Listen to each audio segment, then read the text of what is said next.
तो स्वागत है आप सभी का एक बार फिर से आपके अपने YouTube channel RPN1 study point पर। दोस्तों, जैसा कि आपको पता है कि हमारे चैनल पर रेगुलर रूप से आपके मॉडल पेपर की सीरीज चल रही है, जिसमें आपको सभी विषय के 500 प्लस प्रश्नों की तैयारी करवाई जा रही है। जी दोस्तों, ये 500 प्लस प्रश्न ऐसे प्रश्न हैं जिनकी प्रैक्टिस यदि आप कर लेते हैं तो आपका श्योर सिलेक्शन पीटीटी में हो जाएगा। आपके जो स्कोर है, आपका जो स्कोर रहने वाला है दोस्तों, वो 450 प्लस रहने वाला है, चाहे आप इन प्रश्नों को ही देख के क्यों ना जा रहे हैं। ठीक है, और यदि 450 के आसपास यदि आपका स्कोर रहता है दोस्तों, तो दोस्तों 100% आपको आपकी मनपसंद कॉलेज मिल जाएगी। ठीक है, चलिए तो दोस्तों जल्दी से वीडियो को अपने सभी साथियों के साथ शेयर कर दीजिए, जिससे उन सभी साथियों को इस वीडियो का फ़ायदा मिल सके। अपन ने जो कल की क्लास थी दोस्तों, 2 दिन में अपन ने जो प्रश्न किए थे, उसमें जो संधि के टॉपिक थे ना, संधि के जो प्रश्न थे उनके ऊपर अधिक जोर दिया था। ठीक है, आज की जो क्लास है उसमें अपन मिक्स प्रश्नों को करने वाले हैं, तो जल्दी से जुड़ जाइए अपने सभी साथियों के साथ। जी दोस्तों, सभी का गुड इवनिंग, सभी का अभिनंदन, सभी को राधे राधे, जय श्री श्याम। चलिए जी दोस्तों, पहला प्रश्न आज का है, कृदंत प्रत्यय किन शब्दों से जुड़ते हैं। आपको बताना है कृदंत प्रत्यय किन शब्दों से जुड़ते हैं। देखिए, या तो आपको प्रत्यय का जो प्रश्न है ना वो इतना सरल मिल जाएगा दोस्तों कि कोई भी बच्चा उसको सही कर देगा, या फिर कुछ इस तरीके से यदि आपको प्रश्न मिल जाता है उसके अंदर से डीपली, तो दोस्तों सभी को क्या आ जाती है, परेशानी आ जाती है।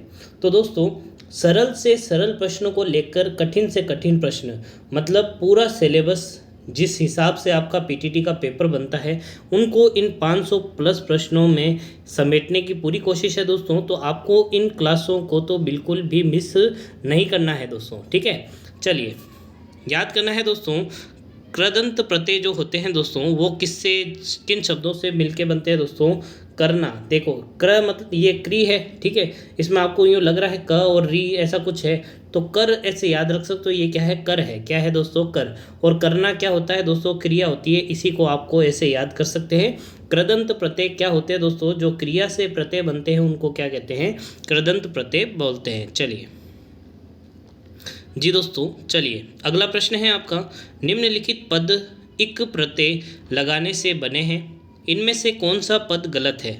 देखिए, आपके सामने 4 ऑप्शन दिए हुए हैं और ये दिया हुआ है कि इनमें कौन सा प्रत्यय लग रखा है दोस्तों, इक प्रत्यय लग रखा है। कौन सा प्रत्यय लग रखा है, इक प्रत्यय लग रखा है।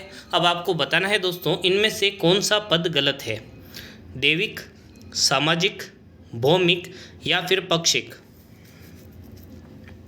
अच्छी तरीके से ऑप्शन को पढ़ना है और उत्तर देना है दोस्तों। चलिए जल्दी से बताइए दोस्तों। जी गुड इवनिंग सभी को, राधे राधे। चलिए जी दोस्तों, बात करें देविक शब्द के बारे में तो बिल्कुल सही लिखा हुआ है, देव प्लस इक प्रत्यय एकदम सही बनता है। समाज में यदि अपन इक प्रत्यय जोड़ देते हैं तो सामाजिक बनता है। ठीक है, ऐसे ही आपको भूमि में ऐसे अपन इक प्रत्यय जोड़ते हैं तो भौमिक बनता है, ये भी आपको याद रखना है। लेकिन दोस्तों पूछा गया है इसमें गलत कौन सा है, तो दोस्तों याद रखना है जो पक्षिक शब्द है ये आपके गलत है दोस्तों। इसमें इक प्रत्यय से संबंधित क्या है दोस्तों, अशुद्धि ही। चलिए, प्रत्यय संबंधी अशुद्धि है, इसमें क्या है दोस्तों, प्रत्यय संबंधी अशुद्धि। आपसे क्या पूछा जा सकता है दोस्तों, एक पूरा वाक्य दिया जा सकता है, उसमें आपको अशुद्धि पूछी जा सकती है। ठीक है, साथ ही साथ कुछ शब्द दिए जा सकते हैं, उसमें आपको अशुद्धि पूछी जा सकती है। अशुद्ध मतलब लिखा हुआ गलत हो सकता है, और साथ ही साथ दोस्तों उपसर्ग की गलती, प्रत्यय की गलती, इस तरीके से भी आपको शब्द देखने को मिल सकते हैं। चलिए अगला प्रश्न है दोस्तों, किस शब्द की रचना प्रत्यय से हुई है, अभियोग, व्यायाम, अपमान या फिर इनमें से कोई नहीं। जी दोस्तों, आराम से सोच के, आराम से ऑप्शन को देख के आपको आंसर देना है।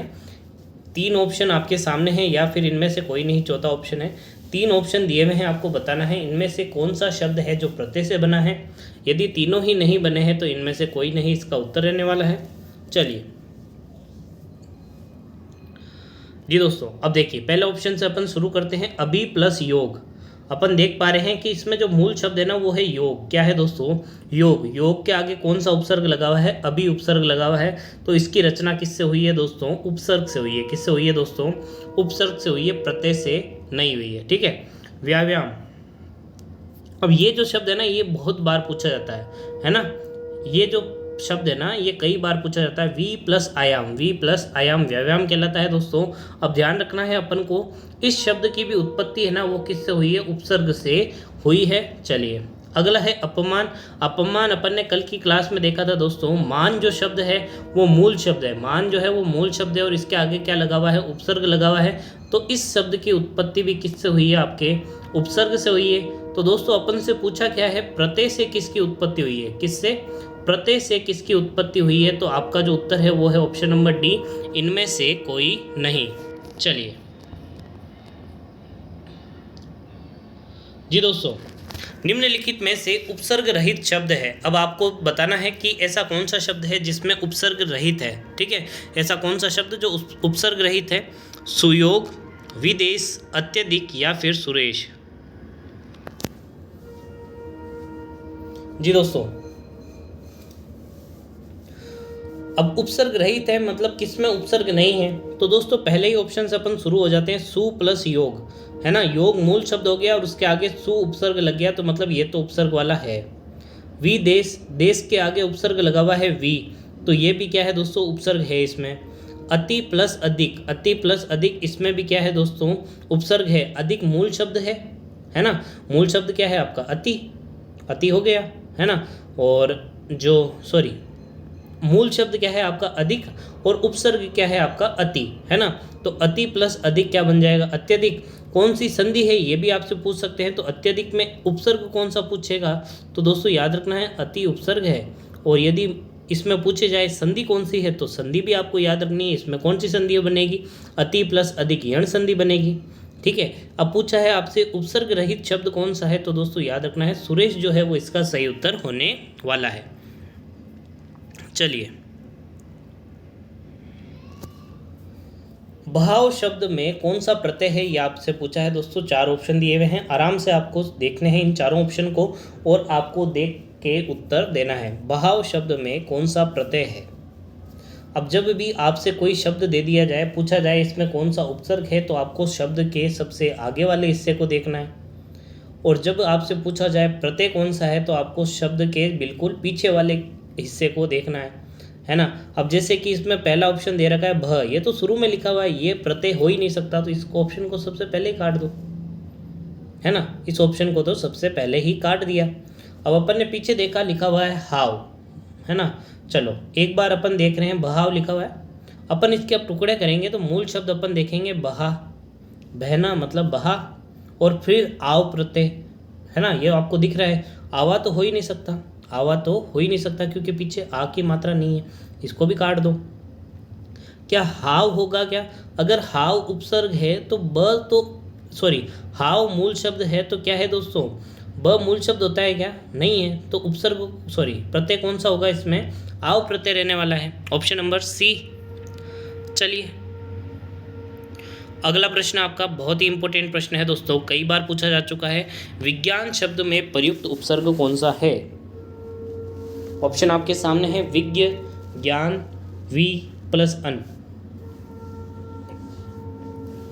जी दोस्तों, अभी मैंने आपको बताया कि जब आपसे प्रत्यय पूछे तो आपको शब्द के बिल्कुल कहाँ देखना है, पीछे की तरफ। अब यदि आपसे पूछ लिया जाए कि किसी शब्द में उपसर्ग क्या है, तो आपको कहाँ देखना है, सबसे आगे की तरफ। उपसर्ग कहाँ जुड़ते हैं, आगे जुड़ते हैं। अब इसका टुकड़ा करना है जिसमें आपको उपसर्ग एक ऐसा निकालना है जिससे आप पीछे वाला जो टुकड़ा है ना उसका अर्थ समझ सकें, उसका अर्थ निकाल सकें। उपसर्ग निकालना है तो उसके 2 टुकड़े कर दो जिसमें पीछे वाले का कुछ ना कुछ मतलब निकलता हो। जैसे कि विज्ञान, तो मैं इसको तोड़ूंगा वी प्लस ज्ञान में, वी प्लस ज्ञान में, तो क्या हो जाएगा, ज्ञान का अर्थ निकल रहा है तो ये मूल शब्द हो गया, और जो वी है दोस्तों वो क्या हो गया, इसका उपसर्ग हो गया, ऑप्शन नंबर सी। चलिए सरल प्रश्न है, सभी को कमेंट करके बताना है दोस्तों, चिरायु शब्द में प्रयुक्त उपसर्ग कौन सा है। सरल है दोस्तों, आराम से इसको देखना है और बताना है। ची, चिर, यू और आयु। क्या आप भी 2 ऑप्शन को काट सकते हैं क्या इसमें, बिल्कुल देखते ही काट सकते हैं क्या। आपसे पूछा है उपसर्ग कौन सा है, तो यू और आयु तो कान पीछे जुड़े हुए ना, तो इनको तो काट दीजिए। तो या तो इसमें ची उपसर्ग है या फिर चिर उपसर्ग है। देखिए जल्दी जल्दी नहीं करना है, यूँ नहीं कि ची प्लस यायु रायु ऐसा बन जाएगा तो अपना ये बन गया। जल्दी में नहीं करना है आपको, मैं पहले ही बता रहा हूँ, ठीक है। जल्दी में आप करके आएंगे तो दोस्तों गलत टिक हो जाएगा। परीक्षा में पहले ही अपना दिमाग चिंतित में रहता है, चिंता में रहता है, और उस चिंता में गलतियाँ होने के चांसेस भी बहुत ज़्यादा होते हैं। तो ठीक है, चलिए मैंने अभी आपको बताया आपको क्या करने हैं, टुकड़े करने हैं। तो अगर मैं ची को उपसर्ग मान लूँ तो पीछे बचेगा जो टुकड़ा क्या बचेगा, रायु। अब रायु तो कोई अर्थ निकल नहीं रहा है। अगर आपको समझ नहीं आया ना तो आप दूसरे ऑप्शन को ट्राई कर लीजिए। चिर को अगर मैं अलग करता हूँ तो पीछे क्या बचेगा मेरा, आयु। अब आयु तो बिल्कुल सही शब्द होता है, आयु तो आप उम्र को कहते हैं, आपने कई बार सुना भी होगा। तो सही है कि दोस्तों इसमें जो उपसर्ग है वो है आपका चिर उपसर्ग है, ची उपसर्ग नहीं है। चलिए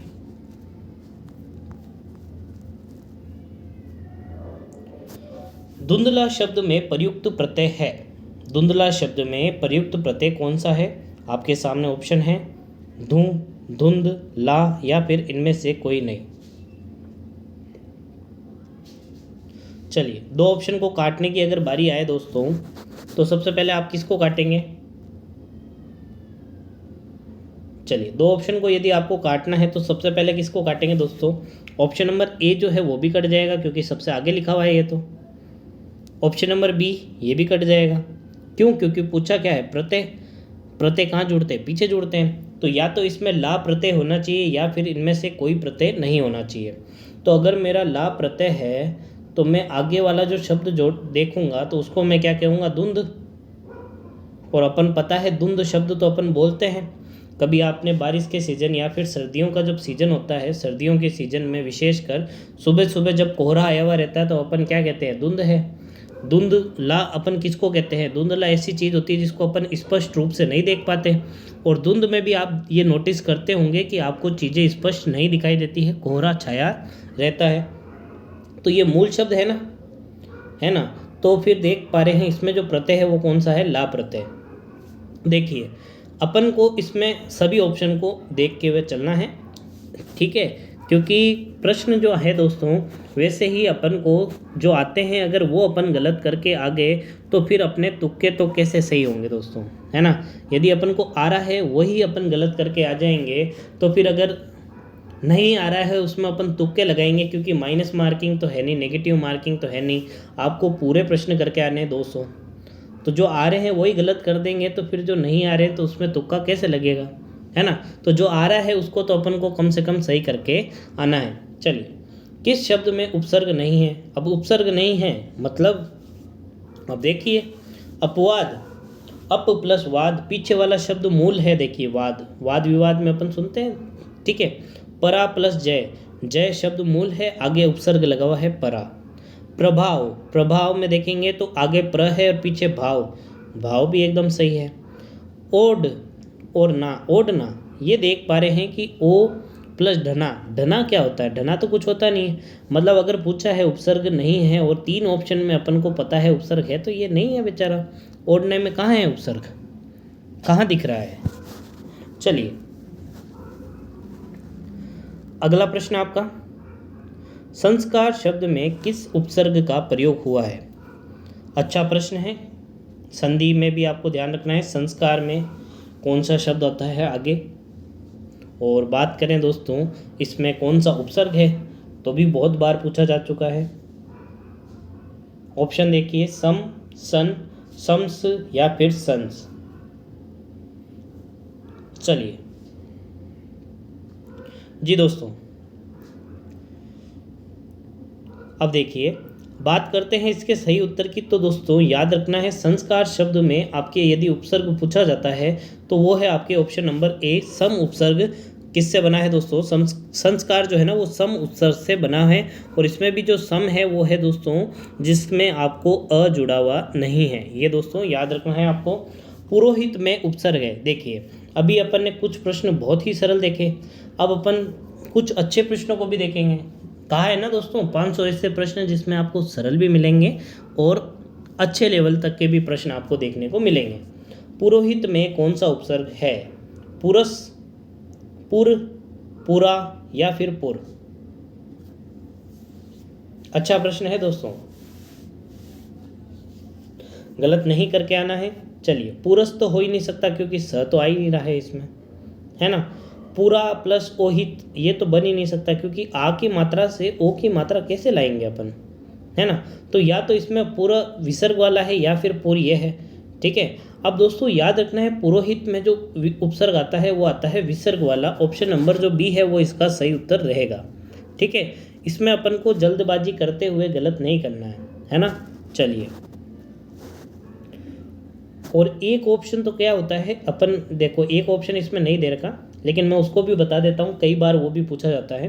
पुरोहित में क्या दे देते हैं दोस्तों, पु उपसर्ग दे देते हैं और अपन सोचते हैं ये रोहित जो है, रोहित शर्मा नाम तो सुना ही होगा, है ना।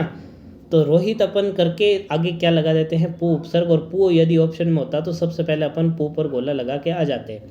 इसको ध्यान रखना है दोस्तों। पुरोहित जो शब्द है उसमें मूल शब्द है हित। क्या है दोस्तों, हित जो है, हित मतलब किसी का भला चाहना, है ना। तो आप ध्यान रखना है दोस्तों, पुरोहित शब्द में कौन सा उपसर्ग है, ऑप्शन नंबर बी। चलिए जी दोस्तों, अगला प्रश्न है आपका, अवनत शब्द में प्रयुक्त उपसर्ग कौन सा है, नत, अव या फिर अवन। जी दोस्तों,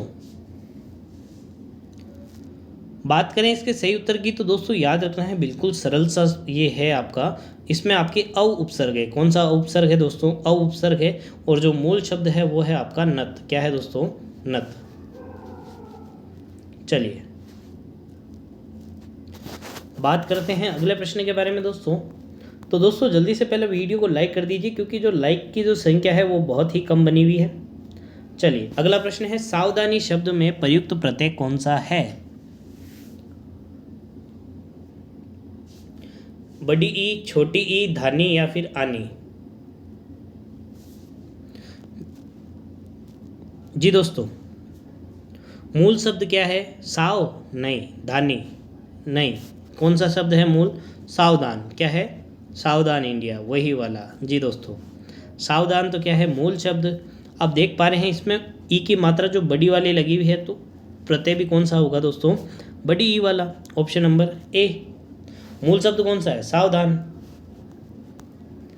चलिए अगला प्रश्न दोस्तों, कनिष्ठ में प्रयुक्त प्रत्यय कौन सा है।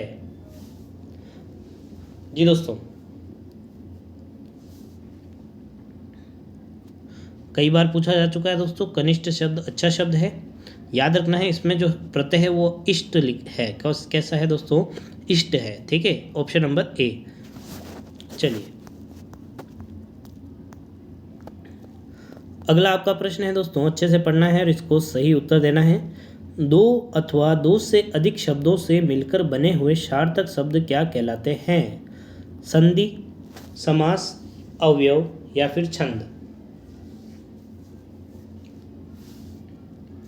जी दोस्तों, दो या दो से अधिक शब्दों से मिलकर जो सार्थक शब्द बनते हैं उसे क्या कहते हैं।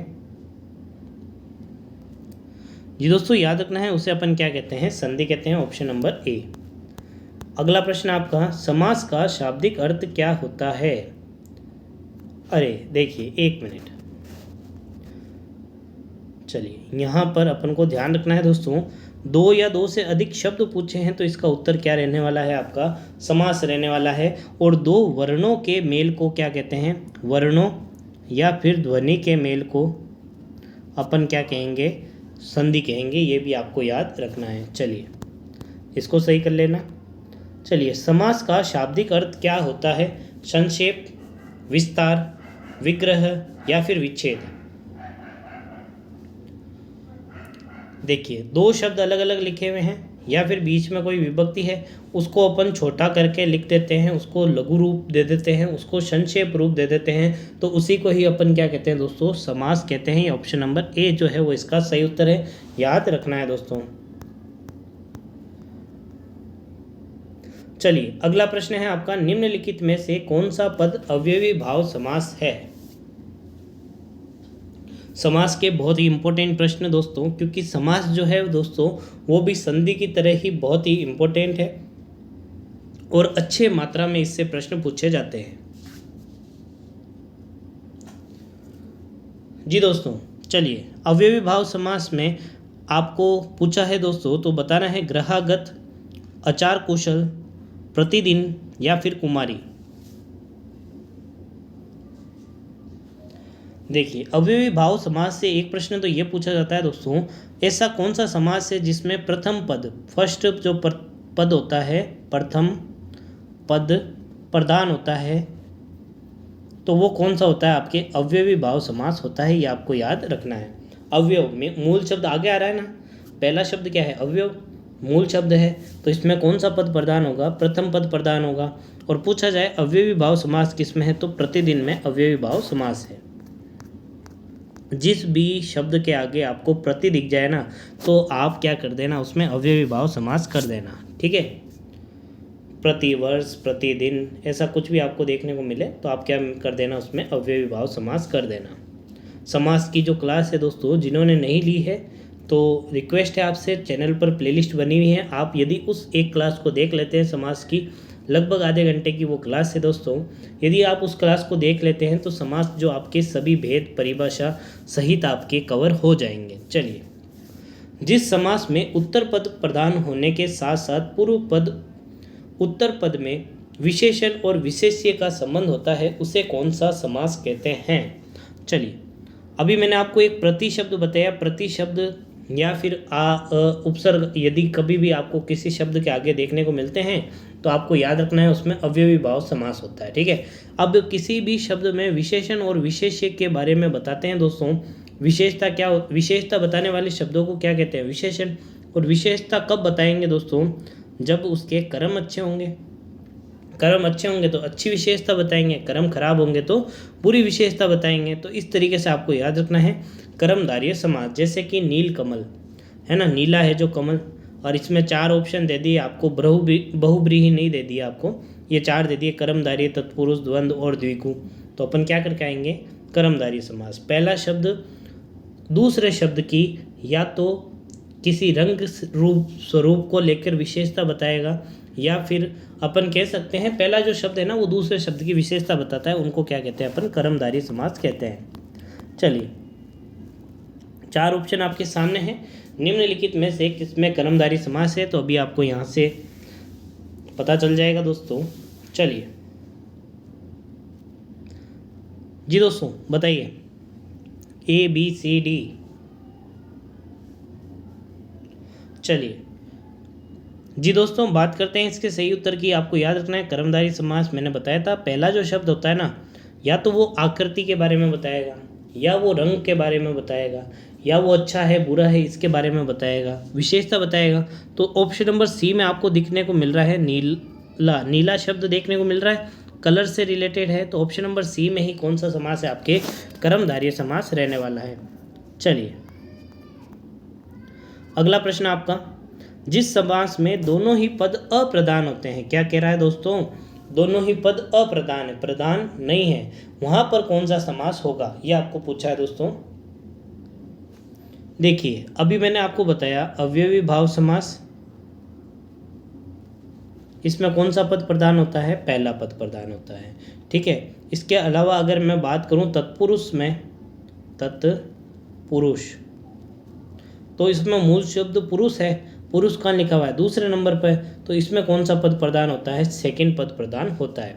अव्ययी में पहला, तत्पुरुष में दूसरा।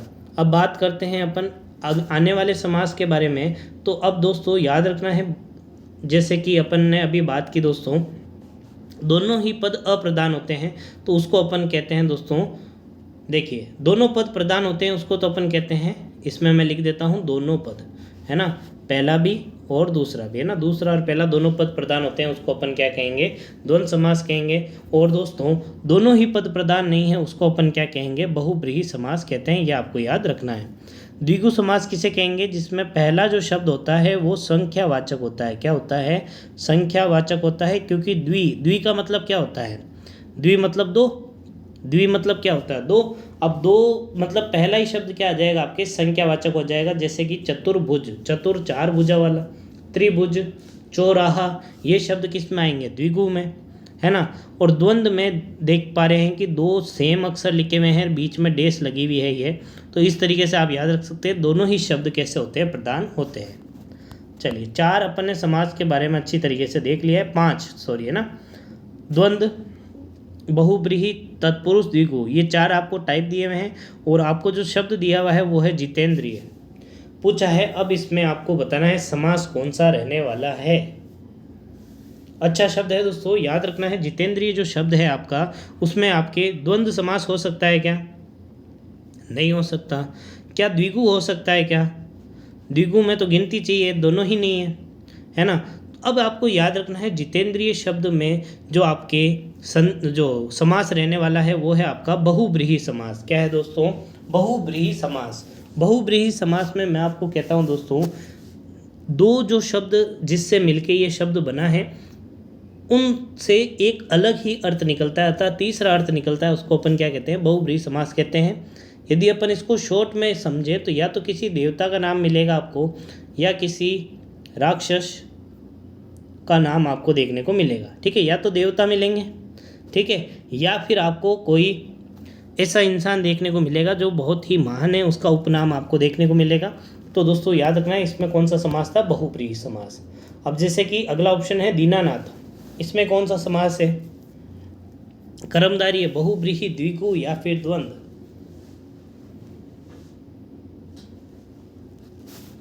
जी दोस्तों याद रखना है दोस्तों, इसमें जो समास रहने वाला है वो है आपका कर्मधारय समास। दीन है जो अनाथ, दीन है जो अनाथ, उसको क्या कहते हैं अपन? दीनानाथ। तो पहला जो शब्द है दूसरे शब्द की विशेषता बता रहा है। अगला प्रश्न है निम्न में से कौन सा शब्द बहुब्रीहि समास का सही उदाहरण है? निशिदिन, त्रिभुवन, पंचानन या फिर पुरुष सिंह? जी दोस्तों चलिए याद रखना है दोस्तों, जो आपका बहुब्रीहि समास का सही उदाहरण रहने वाला है वो है आपका पंचानन शब्द। आपको अगर देखने को मिल रहा है तो ऑप्शन नंबर सी बहुब्रीहि समास का उदाहरण है। चलिए अगला समास है दोस्तों 10 मुख शब्द में कौन सा समास है? कर्मधारय, बहुब्रीहि, तत्पुरुष या फिर द्विगु? 10 मुख भी आ सकता है दोस्तों, दशानन भी आ सकता है, ठीक है जी दोस्तों।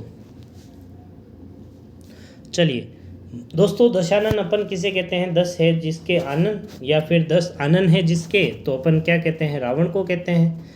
एक अलग ही अर्थ निकल रहा है यहाँ, तो इस शब्द में कहीं रावण लिखा हुआ नहीं है, लेकिन यदि 10 आनन कहा जाता है तो अपन समझ जाते हैं किसके बारे में बात हो रही है? रावण के बारे में। तो इस तरीके के समास को अपन कहते हैं बहुब्रीहि समास। चलिए नेक्स्ट क्वेश्चन है आपका, विशेषण और विशेष्य के योग से कौन सा समास बनता है? अभी अपन ने थोड़ी देर पहले ही बात की है दोस्तों। द्विगु समास में क्या देखने को मिलेगी आपको? पहला शब्द संख्यावाचक देखने को मिलेगा।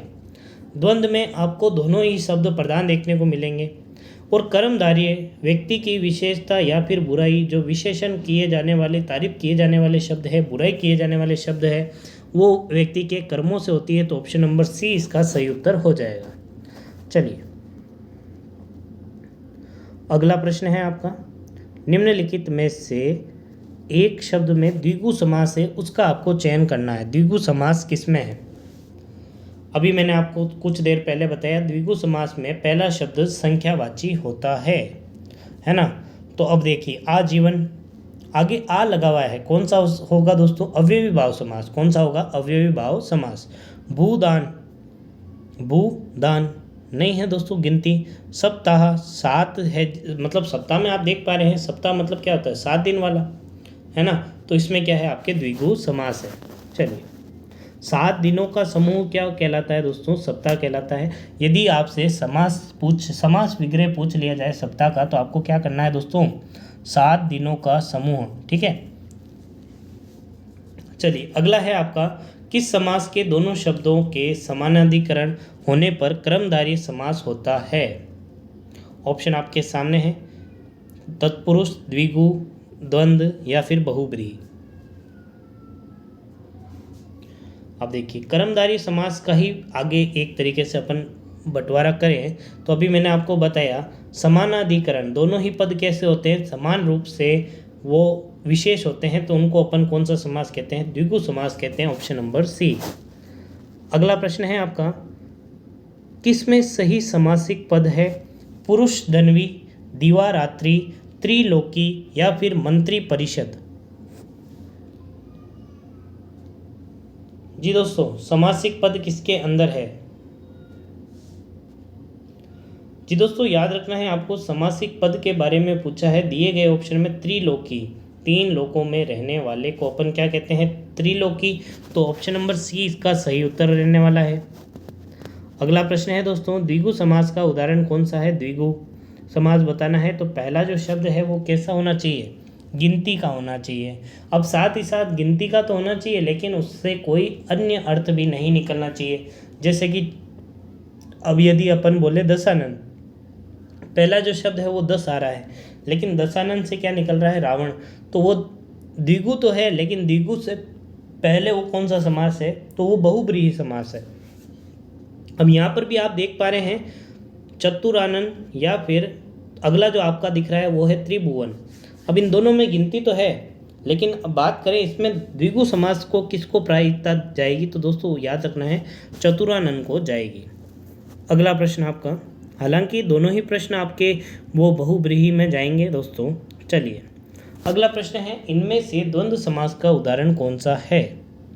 द्वंद्व में दोनों ही पद प्रधान होते हैं और अधिकतर आपको 2 शब्द देखने को मिलेंगे और उसमें बीच में डैश लगा हुआ रहेगा, जैसे माता डैश पिता, दाल डैश बाटी, है ना, रुपया डैश पैसा। तो ऐसे जो शब्द है ये आपको देखते ही पता चल जाएंगे कौन से शब्द होते हैं, ये द्वंद्व समास से रिलेटेड शब्द है।